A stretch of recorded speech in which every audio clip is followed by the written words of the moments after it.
All right. Well, I had nostalgic hip hop. yeah. I had Psychop. Okay. He does have like this hint of psychedelia in a lot of his songs. Maybe, No? but after the Lil Yachty album, I can't really merit this as psychedelic hip hop. That's true. Well, that's getting into the weeds there. He does indulge in some of the devil's lettuce, so it should naturally leak out into his music. Yeah, but he you would even think. talked about it in the interludes, how he was like, doesn't really smoke weed. Like they were making him hit the blunt before the show, and he's like, Yeah, before the show. Yeah. But not in the studio. You don't know about that. He talks about smoking weed in every album. yeah, he definitely, but like, I don't know, for a rapper to talk about smoking weed is almost like Hold that thought. that's not Hold that very, thought big for our drum. anniversary album that's coming up at the end of the pod here. Okay. This one, I guess why, I called it nostalgic hop. He definitely has the old school hip hop beats, but he themed it after basically, what does it say? The album is a tribute to his hometown and like his life back in 2011, culminating in his first ever live performance in DC. Mm-hmm. So you kind of hear that in the like interludes where they're talking about going to his first show and he's sleeping on couches and shit like that. So yeah, it was definitely like a cool concept album and had some fun songs there. Like that fucking sample I love, Shimmy, like just a hard hitter fucking. Oh, yeah. And I guess the thing about Logic Joey that I Badass. always enjoy is his nerd lyrics. Like he's not afraid to rap about fucking Star Wars, or he had Seth MacFarlane on this, like he is himself, right? And it's not like every other rapper just rapping about like bitches and night strip clubs and cocaine. Like he probably hasn't even done cocaine. Yeah, He's a his fucking raps lame rapper. his raps are a little bit more witty.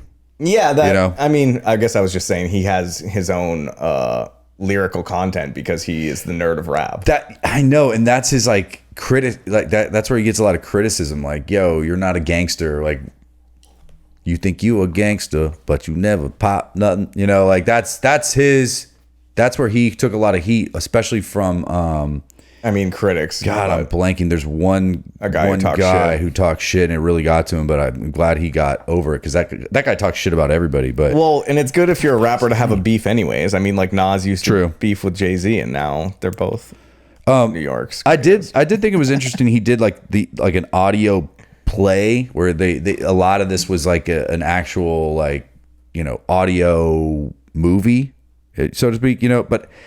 I just don't mind it. I could have done without it. What I hate though? Like, so whenever some of these songs would come on my mixes and then like the last minute of the song is them talking. Yeah. And like, well, I don't want to listen to this fucking shit. It interrupted the flow when I was listening from, cover to cover. That argues for it being a better cohesive album than an album that has, marked singles, True. Some of them aren't re-listenable. I thought it interrupted the flow too much. And sometimes it was just like, way too corny, even for my dad brain. Like that part, he gets woken up and the guy says something like, "Hey, Logic, wake up! Remember, you're playing the whatever show tonight in College Park."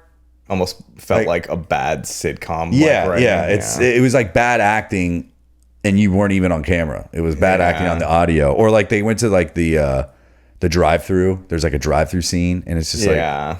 We didn't need that. It was like all set up for the one punchline where he's like, it's a fat fantasy. And he's like, what's that? It's like when there's a hot bitch serving me a fat guy burgers. Yeah. Right. And it's like all set up for that one joke. Yeah.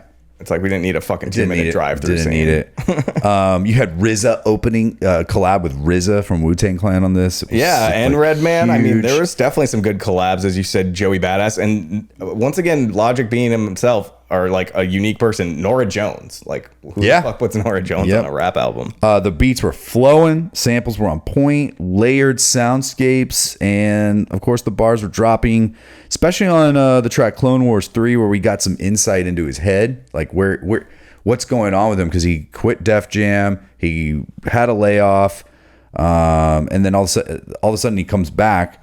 And in this line, he starts talking about some of the current rap gods like Jay-Z and Kendrick and how he wanted to be like them.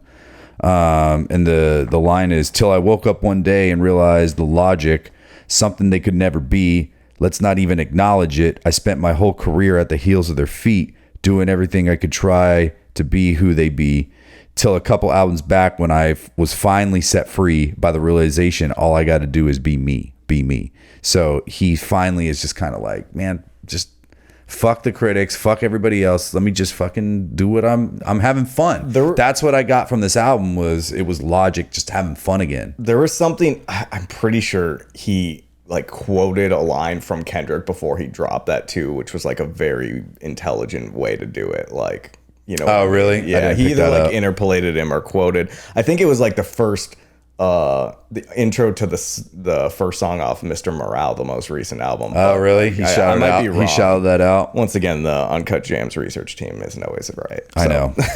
They're on thin ice wrong on these days. Don't be surprised. But I like, you said traditional hip hop or something in your genre. I said nostalgic. Nostalgic, and that you can hear that boom bap style in those beats, and I love it. I absolutely love it. Yeah, I'll eat that up all day, and maybe that's, you know, a bit of a bias that we both have, because I was thinking after he did Vinyl Days, which was very much in that same vein, you know, he's kind of, but I mean, whatever, dude, like, I'll take it all day, so. Yep. Okay. Hey guys, thanks for checking out that clip. If you haven't done so already, please go like, comment, or subscribe to it. That'd be a big help. And if you want to check out the full podcast, you can find that in the link below. And if you haven't done so already, please go follow us on whatever platform you're listening to the podcast on, or go follow us on Spotify. We are The Uncut Jamz. Jamz is spelled with a Z. And as always, enjoy the vibes.